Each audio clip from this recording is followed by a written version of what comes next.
Okay, people are at the edge of their seats. Let's keep going. Well, we're talking about the meaning of Mashiach being the tangible conversation, but it also means anointed. And you said something about the anointing? Oh, there you go. That's what I want you to do. Now you got their attention. Let's roll with it while that's still hot.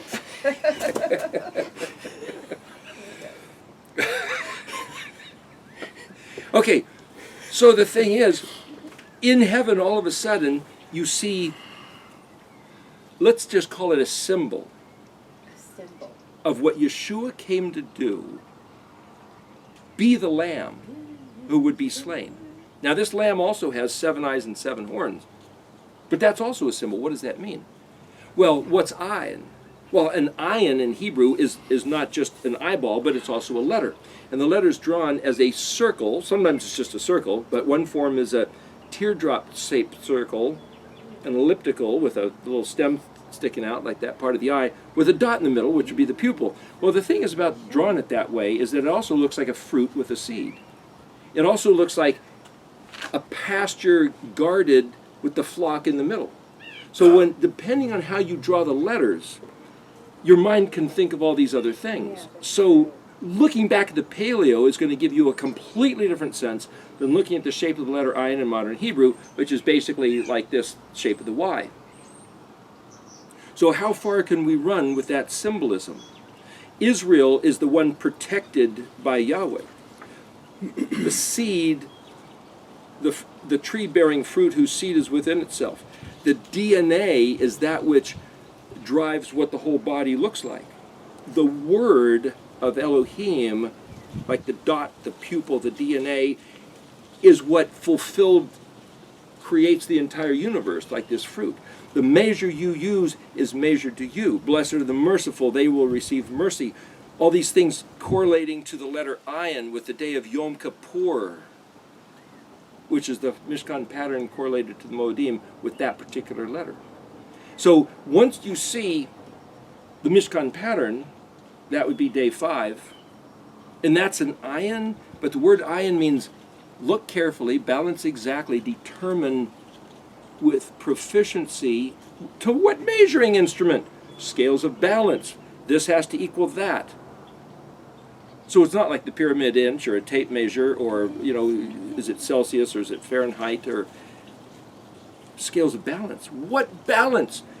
Fitting the symbolism to the event, fitting Yeshua's gospel narrative to the Aleph Bet story. And that is allowed to open the seals on the Sefer, so that you have to know that story and apply it to the seal and the Sefer and the thing that happens once the seal's opened. So you have to know the gospel narrative story of Yeshua being the lamb slain with 7 eyes and 7 horns and apply it every step of the way. You can't say, oh, he's here, so now we can toss him aside and now look at these other things. And because he's correlated to the Moedim, if you lose track of the Moedim, you can't keep interpreting the rest of Revelation because it's the critical factor which allows the seals to be opened. So for the Jews to say, we have no acknowledgement of Yeshua, nor the book of Revelation, goodbye, you watch like a motocross race. This guy crashes, this guy spins out, this guy, same thing. If you're wanting to know the analysis of these things, if you ever lose track of Yeshua being the lamb slain, boom, crashed into the wall. You're out of the quest. But because you got Ayin Dalet Ayin Tav, book of Daniel 12:4, he, understanding him being the Dalet, yoked to understanding Tav, each letter's meaning. If you lose track of the Hebrew alphabet, you add Sophite letters, you add other things, you spin off and think that it's in a different order, you're out. So that's this key that keeps it on track. The Ayin Dalet, the Ayin Tav, the time of waking up, Kuf Zadi, 2010, the fact of Yeshua being the lamb slain, 7 eyes. Well, if eyes is to appraise and appreciate what these things are, like the synonym with the word Ayin Resh Kaf, as in Erectology, it's that word eric, which means to put in order and row, index, registration, archives, museum, library, this whole thing. And then you got, well, what's 7? Shin Bet Ayin, or Shin Bet Vav Ayin, the Shavua, it's to swear a vow. It's to get cursed for not fulfilling the vow. So it means fulfill, saturate, satiate, satisfy, fulfill to overflowing. So in other words, if we don't know the vow, keep the vow, but we then are incarcerated because of our ancestry for 2,730 years until that is fulfilled, because that was the terms of the covenant, then we have no clue. But once we get it and realize, oh, we're 12 years past the fulfilling of the vow, 2010, now it's 2022, okay, we're surfeited, we've severed the ions of that. Well, what about 7 horns? Well, Kufresh Nun is the word for horn.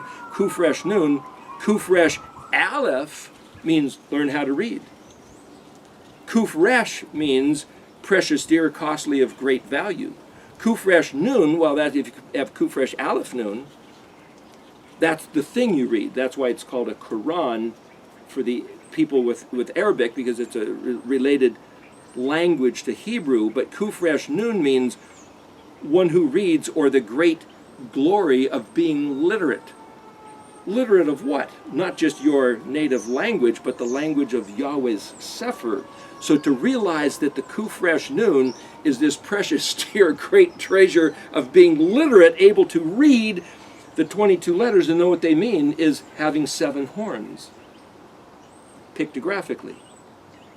So now you're reading how the lamb with 7 eyes and 7 horns is a fit worthy, teeth on the key matching the tumblers in the lock, as it were, to open up the seal. And then so what happens? And I beheld, and I heard the voice of many angels round about the throne, and the living creatures and the elders, and the number of them was 10,000 times 10,000, and thousands of thousands. A lot of people looking for this and didn't get it until just recently, apparently. Saying with a loud voice, worthy is the Lamb that was slain to receive power and riches and wisdom and strength and honor and glory and blessing.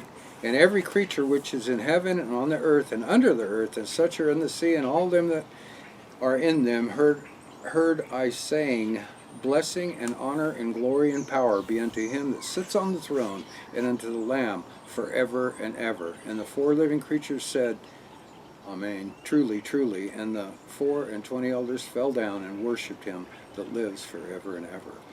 Now, for some reason, these guys didn't see this before, and all of a sudden, upon this occasion of John witnessing this in the heavens, which I say, well, perhaps it's projected to the occasion present tense with us, suddenly these guys get it. Oh! Oh! Yeah. Whoa! What?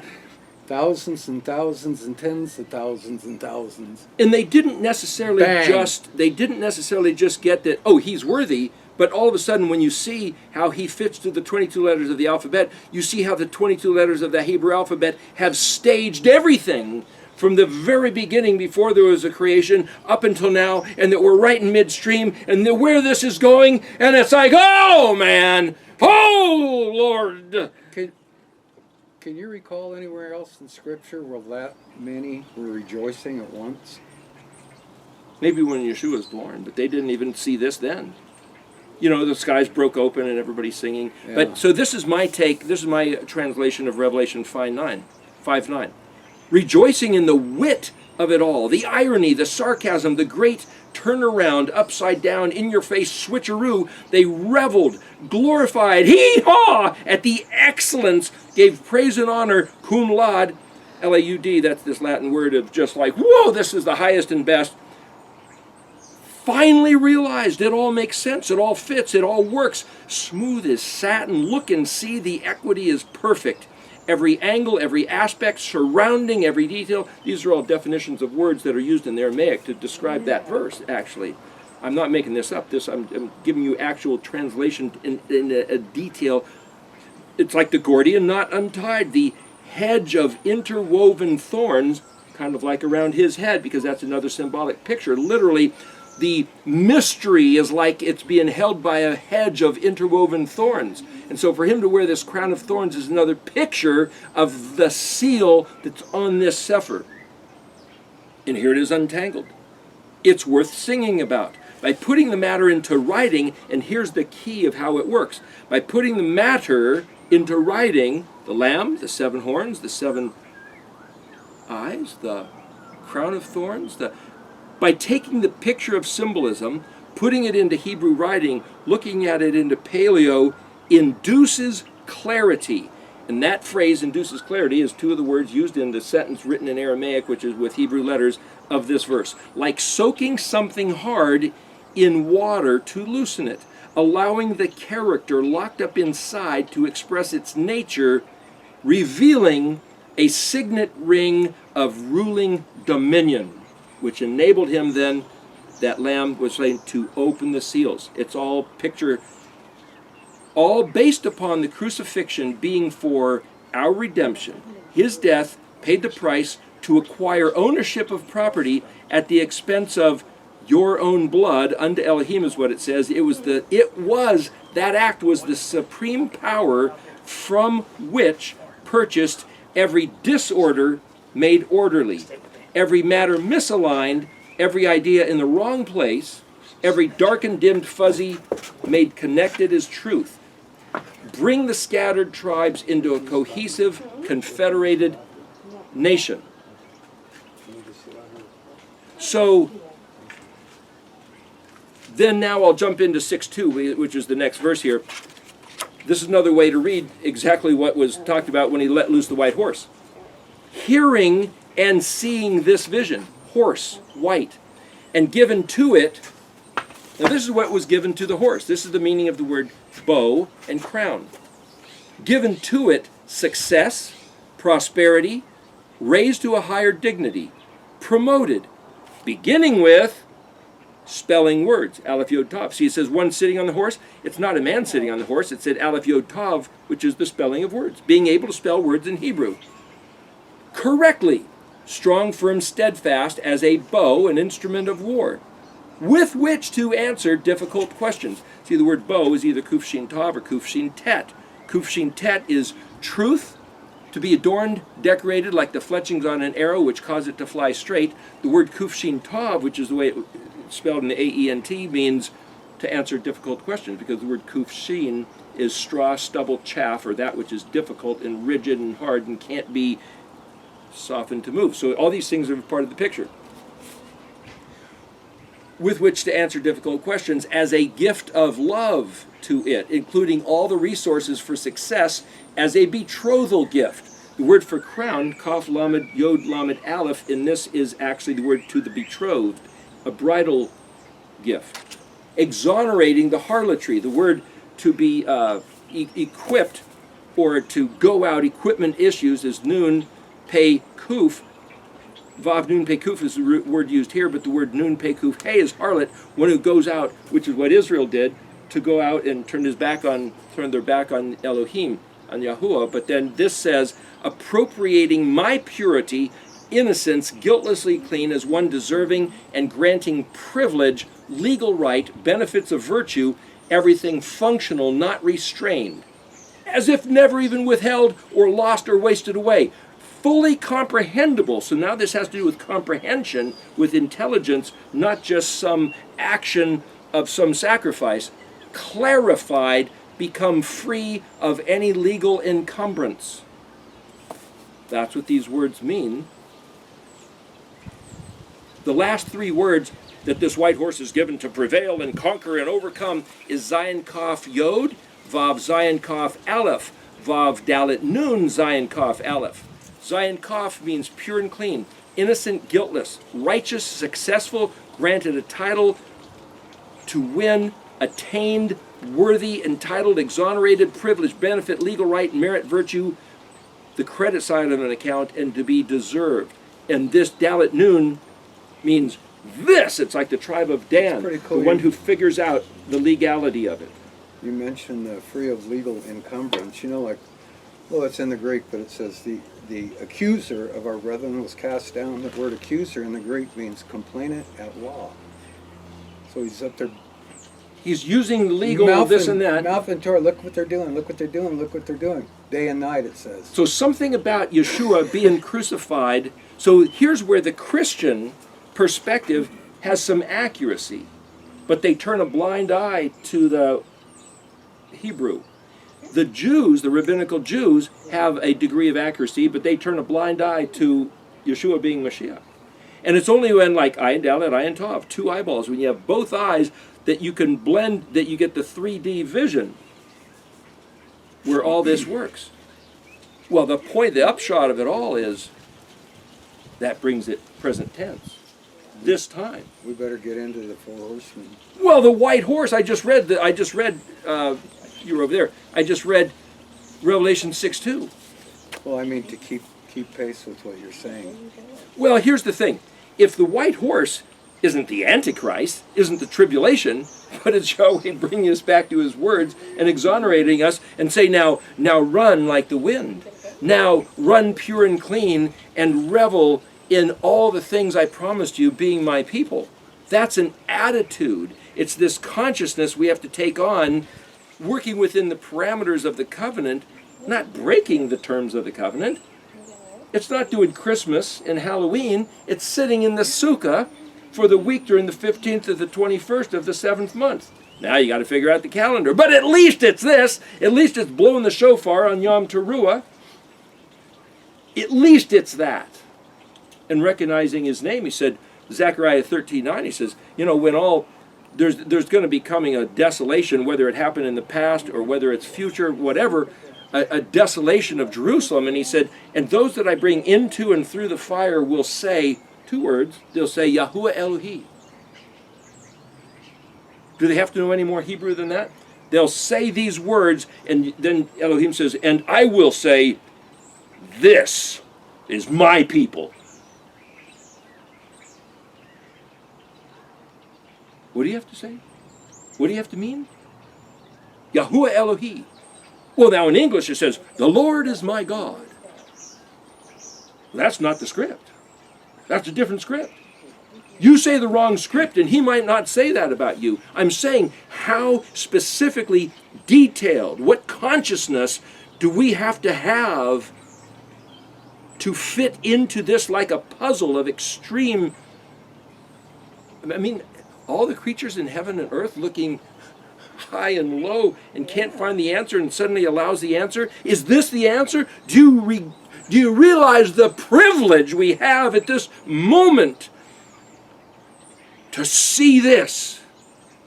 The gate opened in heaven that John was projecting maybe to right now. How many? Doing what? For how long? Gosh. Well, so now this reminds me, if we go out running with victory and success, well, the next thing that comes out is the red horse. Well, how long does the white horse get to run before the red horse gets out? Remember, it has to go back to the lamb slain, correlated to the Moedim. Well, if you correlate to the Moedim, the first of the Moedim, like the first seal, is Pesach. Like the big white fence of the Mishkan pattern, it all has to fit the pattern. The pattern of the Mishkan, let there be light, the pattern of the 7 days of creation. Well, if you keep Passover, you realize that you keep the meal on the evening of the 14th. But Chag HaMatzot starts within hours. Boom, right after that. So it's not like, well, there's this big long time. Well, like, there's 50 days of counting. Well, that's the third one. That's Shavuot. So if I can correlate the four horses to the first of the four Moedim, then I've got Passover, the white horse to be let go, and right after we have the meal. Right after Yahweh says, remember Pesach says, I am your Elohim, I just bought you, but I had to pay nobody because nobody bought you from me. But it was bought with the purchase of himself coming down here doing this thing, and it gets into all this other, I'm just trying to stage it. Because he said, who do I have to buy you back from? Who do I have to pay? It has to get into a different kind of economy. But the point is, right on the heels of the Pesach meal is the week of unleavened bread. And if that lines up with the red horse, then that means, well, now that looks like war. That looks like blood flowing. The red horse and a sword given to him. And it says to take shalom from the earth, that the men will kill each other. Well, wait a minute, that reminds me of Gideon.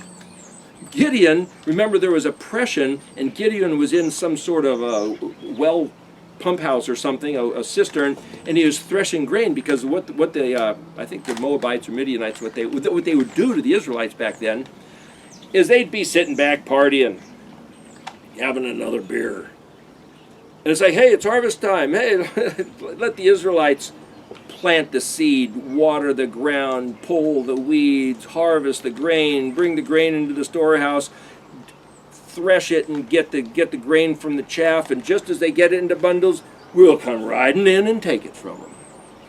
Make them do all the work, and we get all the reward. That was the punishment that Yahweh put on his people, that he gave all the fruits of their labor to their enemies. And Gideon was in there, he had gotten some little bit, and he was like threshing it in secret, and this angel says something like, Elohim blesses you, O mighty man of valor. Mighty man of valor. He was hiding in a corner, and he said, I'm the least in my family. And he says, oh no, that's not what Elohim has planned for you. O mighty man of valor. Gabor la Yahweh. Wow.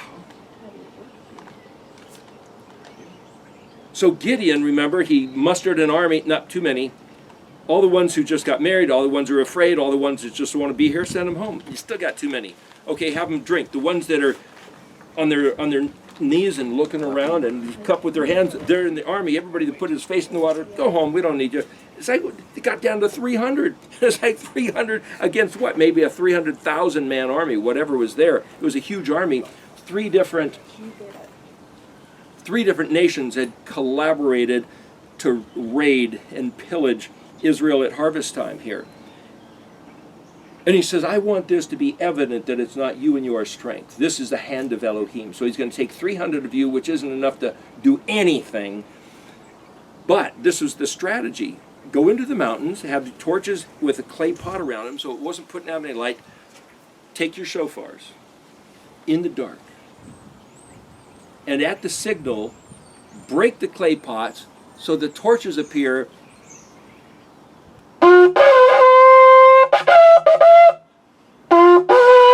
Yeah.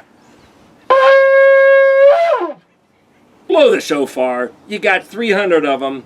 The enemy was sent into a panic. Insane, and they all killed each other. Well, that almost looks like the red horse.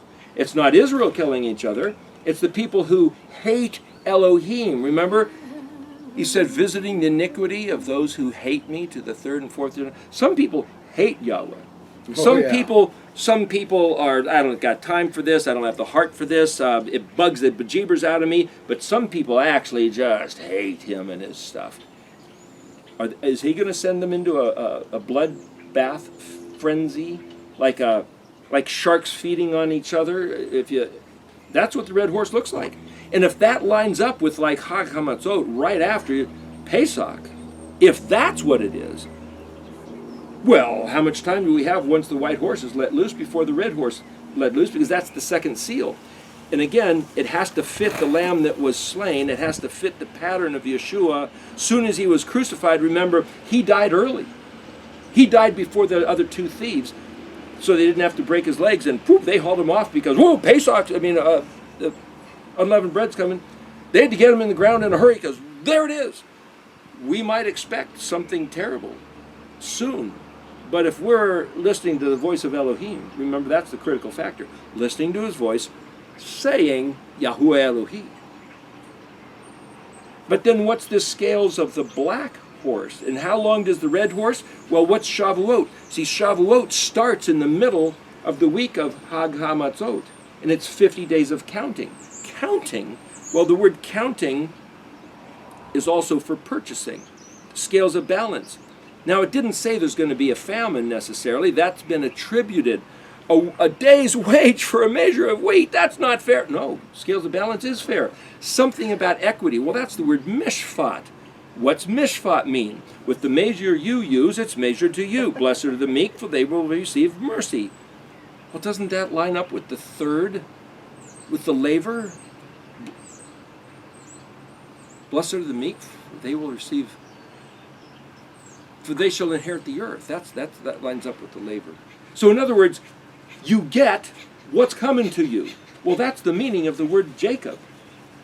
It means consequence, reward, payday. It's the wake of a ship. It's that which follows, the back of the head. And if you start appropriating with the language, which is to say, everything's fair. Well, what we just read here was that everything Yahweh promised will be coming back. Here, I read Revelation 5:9, but here's Revelation 6:2. Hearing and seeing this vision, horse white, and given to it success, prosperity, raised to a higher dignity, promoted, beginning at the spelling of words correctly, strong, firm, steadfast as a bow, instrument of war, with which to answer difficult questions, as a gift of love to it, including all the resources for success, as a betrothal gift, exonerating the harlotry, appropriating my purity, innocence, guiltlessly clean as one deserving, and granting privilege, legal right, benefits of virtue. This is Yahweh giving the covenant back to his people. This is everything we've been waiting for. Everything functional, not restrained, as if never withheld or lost or wasted away, fully comprehensible, clarified, becoming free of legal encumbrance. This is us making use of being Torah observant. This is us functioning as his kadoshi, as kings and priests. Remember the word priest, Kohen, kaf he nun, kaf he, yes, so, thus, kaf nun, absolutely true, right, hey nun, behold, here gladly. So this is his people going around saying, see, we told you, see, just what Yahweh said. The reason why it looks like it hasn't been happening for the last 2,000, going back to David, 3,000 years, is because we abandoned the covenant. We didn't believe it, we didn't want it, we took on, our ancestors took on the ways of the Assyrians and the Egyptians, and every other Elohim Achrim they could possibly find, which is why, even still today, the great Christian country of the world, the USA, regards Christmas and Halloween as these preeminent holidays, both of which are amalgamated with all sorts of pagan, heathen, other nations' religious customs. And with Easter. And Easter. So for us to return to sitting in the sukkah, listening to his voice, talking about these words, and then if you look at Genesis 49, and you look at what did that video a couple weeks ago, on if you go to Eric, here, I'll put a plug, erictology.net. You go there, at the bottom, if you go down to the bottom of the page on the internet, that website, there's 3 video sites. There's Mountain Air 7, this one, then there's Erictology, YouTube, which is put up one every week. I've been It's like putting a on there. podcast, huh? Kind of like a podcast, it's on Skype. And then there's another one, just as Eric Bissell, which is some of the older videos I did down like Manteca or out in Palmdale or something, Lancaster. The point is, go there and there's other talks about this. But bringing it present tense, well, where are we now? And so I did this talk about the 12 tribes when Yaakov was on his deathbed and what he was saying. And if you could take them all as a present frame of consciousness, it fits to where we are.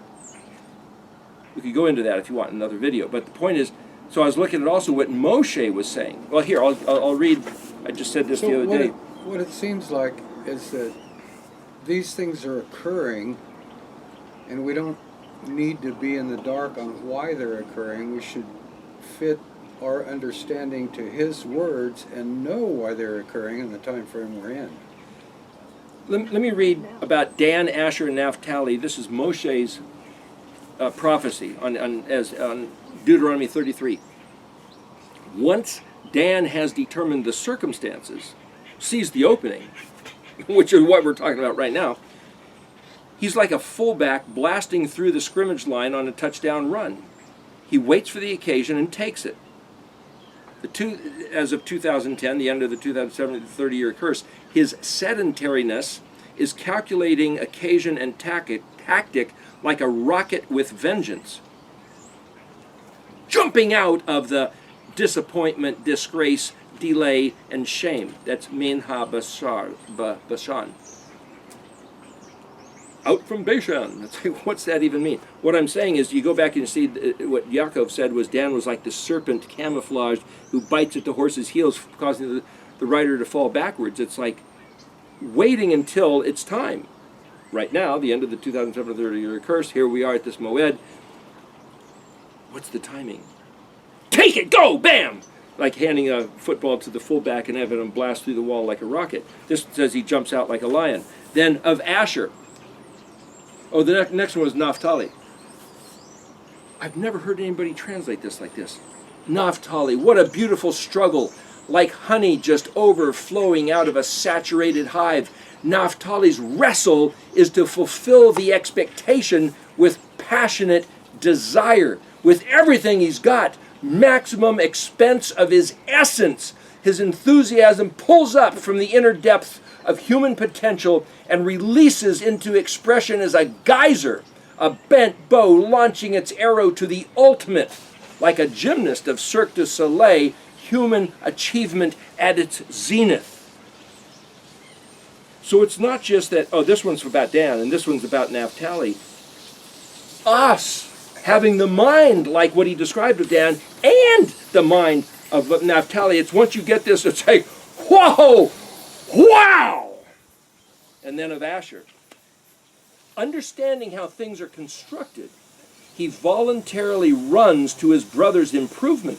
His brother can count on him. He's dependable. He plunges into wholeheartedly wherever his feet might take him. His enthusiasm is not kept to himself. He shares what he knows, knowing my will, what is pleasing to me, and so his feet are oiled, are lubricated to do so. His mission will be facilitated and made expedient, accommodated for success, benefiting the family. The blessing of Yahuwah will make provision for him to accomplish his endeavor.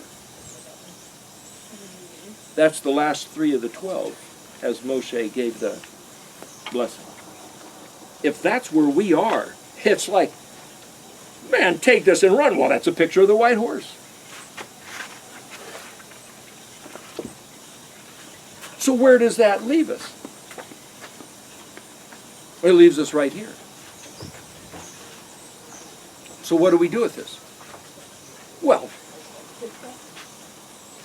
it's embodying the attitude that was projected as a prophecy. So you go back to Genesis 49, and Yaakov said, let me tell you what's going to befall you in the later days. So that's the way it's translated.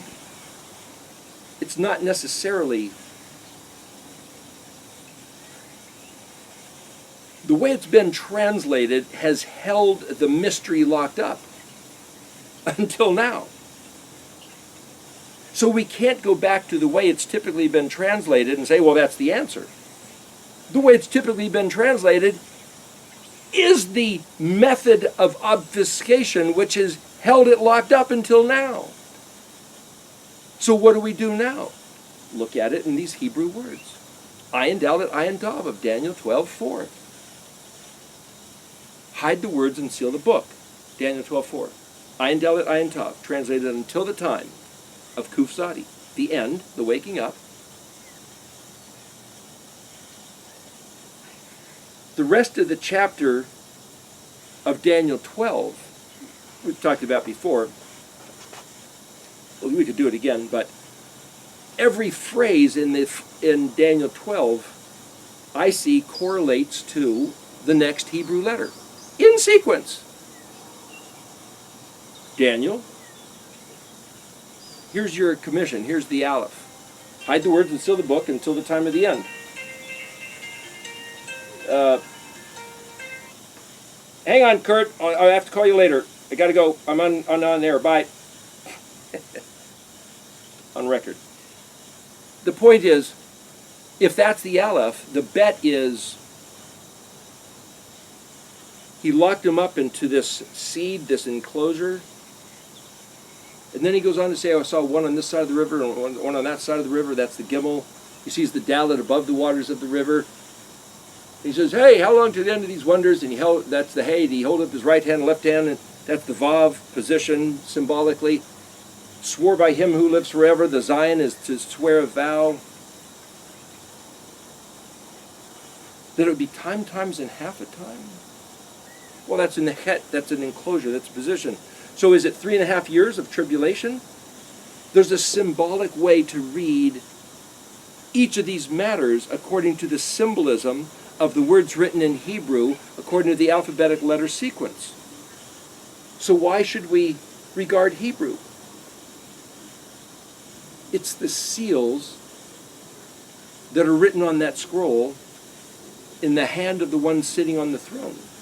So if the first 4 seals are the horses, and if the white horse can be seen as us being given access to this insight, this understanding, this Kuf Resh Nun, this radiant prestige, glory, privilege of, wow, Yahweh's stuff.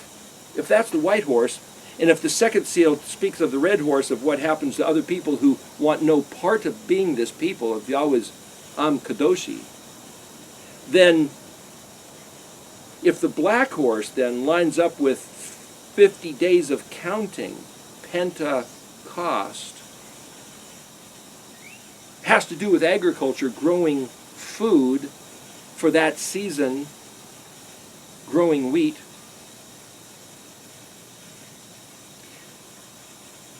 What does that mean? Mishpat? Remember at the days of Pentecost in Acts chapter 2, what they say was the birthday of the church. The reason why the Talmudim, the disciples, were meeting on that day was not because the Torah was done away with, even though here it is 50 days after Yeshua rises from the dead, 10 days after he rose into the heavens, because he was stuck around for 40 days before he lifted off, and 10 days later now, they're still keeping the instructions of the Torah. Gather together on the 50th day. So what does that mean? Somehow, even during this black horse, we're doing what he said. And if the measure that we use is measured to us, and that a day's wage, what's the day's wage that Yahweh gives his people? Well, the word Jacob, Yaakov, literally means consequence, reward, payday, payment. I told you I would be your Elohim if you listen to my voice and walk in my ways. Didn't Yeshua buy us back to be his people? There's a difference in the Christian doctrine, and I would say the Torah doctrine. Rabbinical Judaism, whatever they have is up to them. But Yahweh says, to be his people, we have to do something. And it's not that we're earning our salvation, but he says, listen to my voice. Walk in my ways. In fact, even that word Shema, Shema Israel, Yahuwah Eloheinu, Yahuwah Echad, Hear, O Israel, listen up, boys. Wait a minute. That's a command. Shema is a commandment. Yeah, but you're talking to people in Old Testament terms when you're trying to reach Christianity. Well, I'm letting them know that that's what's going on in present tense now, is that we have to re-regard these things. If you go through first book of 1 John, he doesn't hold anything back. As a matter of fact, 1 John 2:6 says, the man who says that he's in Messiah ought to walk as he walked. That word ought sounds like, we ought to go fishing. That's a good idea. Ought's a suggestion. Hey, we ought to do that one of those days. But if you look at the word, it's indebted. It's a debt owed. You must walk as he said exactly. You have an obligation that you can't wiggle out of. And you cannot do that without Torah. Because that is what that is. The Torah is the obligatory responsibility of the people of Yahuwah. It's a debt owed. Well, see, that's not very Christian of you to say that. It's in the New Testament. But it's not very Christian of you to say that. No, you're right. Should I scourge? Give me the soda.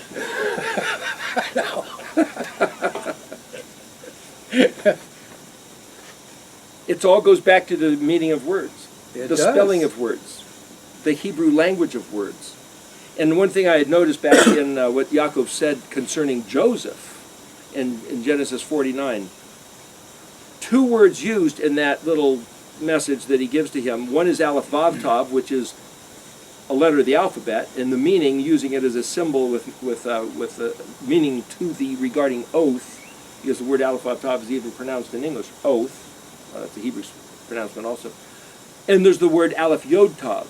So what I'm saying is that whenever you see Aleph Yod Tav, look in the dictionary, it's not only the spelling of words, the act of spelling words, but it's also a derivative of a letter of the alphabet. It's also a derivative of a tonic, of steadfast solidity, something you can count on like an ever-flowing wadi, a stream, a spring that will not quit running. It's the same word. So to go back to the spelling of words in Hebrew, as if every letter of every word was the oath that Yahuwah gave to his people, Am Israel. There's that phrase, that song, Am Israel Chai. The people of Israel live. It's like what he said to the bones, the dry bones. Live, and they live. It's a command. In the book of Psalms it says, Elohim Yahuwah, you might say, declares the blessing. Chai olam, live forever. Is that an automatic, or he has to declare it? Just because received invitation to the wedding party, do we get in? Well, who's the bride? Who's the bridesmaids?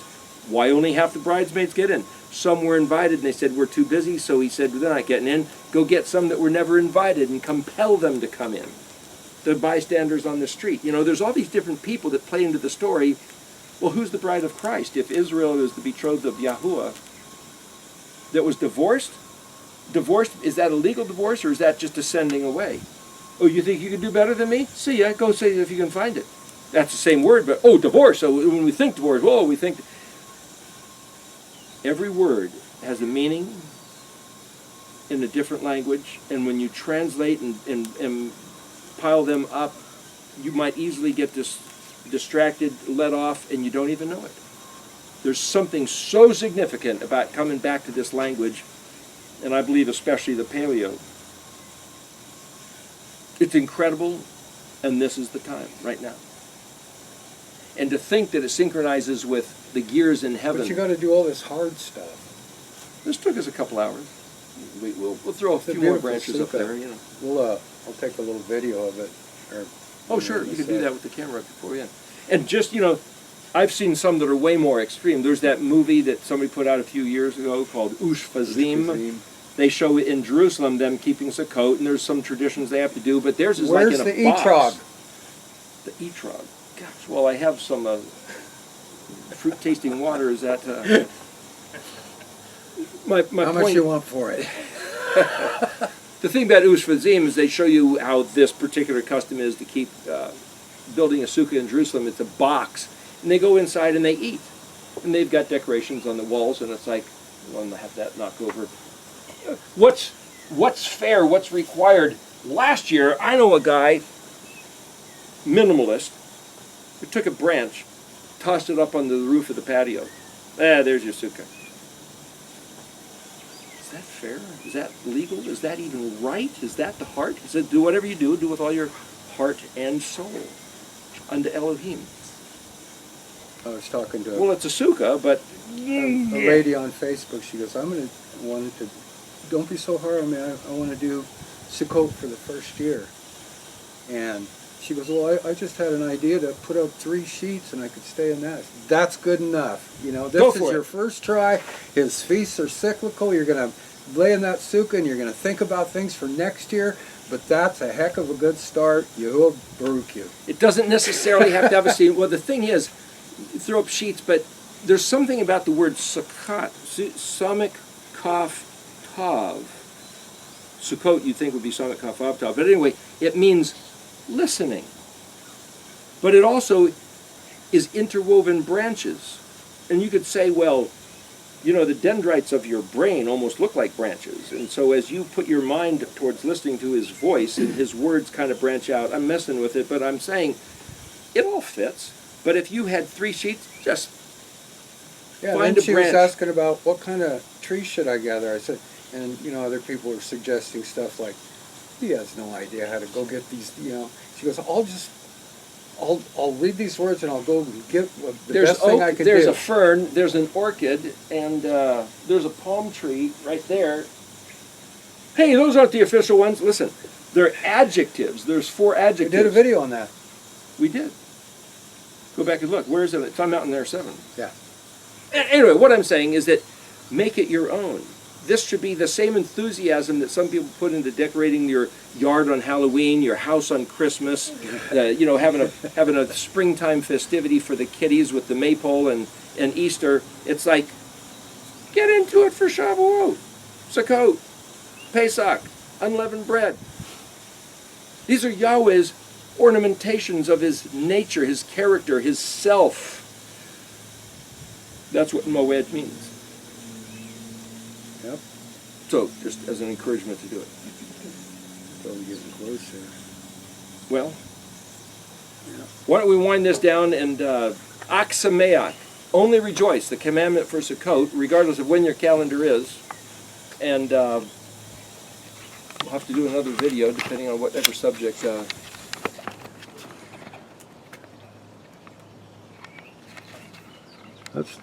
That says something about words over there, doesn't it? Yeah, I did a video on that once. That was a Yep. poster made of Sukkot a few years ago. Shema, hear the voice, Big the oak branch. language of that's the going all the sacred way across. language, the lip, and learn to read from the words, the stipulation, the language of Yahuwah in his own voice, as in Deuteronomy chapter 4. It's about the language, to hear what the words speak. Then it says off to the side of the scroll, you will be kadosh, or sacred or set apart, because I am kadosh. And then it says, Alfun Ivrit Hadnasni, which is the highest order of learning of any scholarship is Hebrew. Learning Hebrew. Erudite. Erudite scholarship, which is what the word Sinai means, like Mount Sinai, where Yep, the there you writing go. was a finger in the table. Well, that was some good stuff to chew on there, brother. Chag Sameach. Hag Sameach. Hallelujah.